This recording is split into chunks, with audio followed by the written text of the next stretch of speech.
10वी नंतरच्या पुढील शिक्षणाची माझ्या गावात व्यवस्था नसल्यामुळे मी ज्ञानप्रबोधिनीच्या जास्वंदगिरी कन्या सहनिवास येथे राहून माझे पदवीपर्यंतचे शिक्षण पूर्ण केले. शिक्षण घेत असतानाच मी किशोरी, युवती, कातकरी या प्रकल्पांमध्ये काम करण्याची संधी घेतली. हे काम करत असताना मला या कामाची आवड निर्माण झाली आणि मग अशा प्रकारचंच काम पुढे करावं असं मला वाटू लागलं. म्हणून मग मी माझं पुढील शिक्षण हे MSWतून पूर्ण केलं. शिक्षण पूर्ण झाल्यानंतर मी पुन्हा मला माझ्या भागासाठीच काम करायचं असल्यामुळे प्रबोधिनीच्या माध्यमातून कामाला सुरुवात केली. सुरुवातीला 1ली ते 7वी या वयोगटातील मुलांसाठी दल घेणं हे काम सुरू केलं.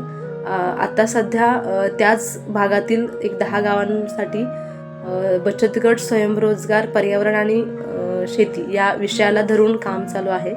तर त्या कामाचं प्रकल्प प्रमुख म्हणून मी काम पाहत आहे आणि हे काम गेली 4 वर्ष झालं मी करत आहे आणि या कामामध्ये मला आनंद वाटत आहे. मुख्यतः मला मी ज्या भागामध्ये लहानाची मोठी झाले त्या भागासाठी काम करण्यास मिळत आहे याचा सर्वात जास्त आनंद वाटत आहे आणि पुन्हा पुन्हा हे काम करण्याची प्रेरणा मला निर्माण होत आहे. धन्यवाद.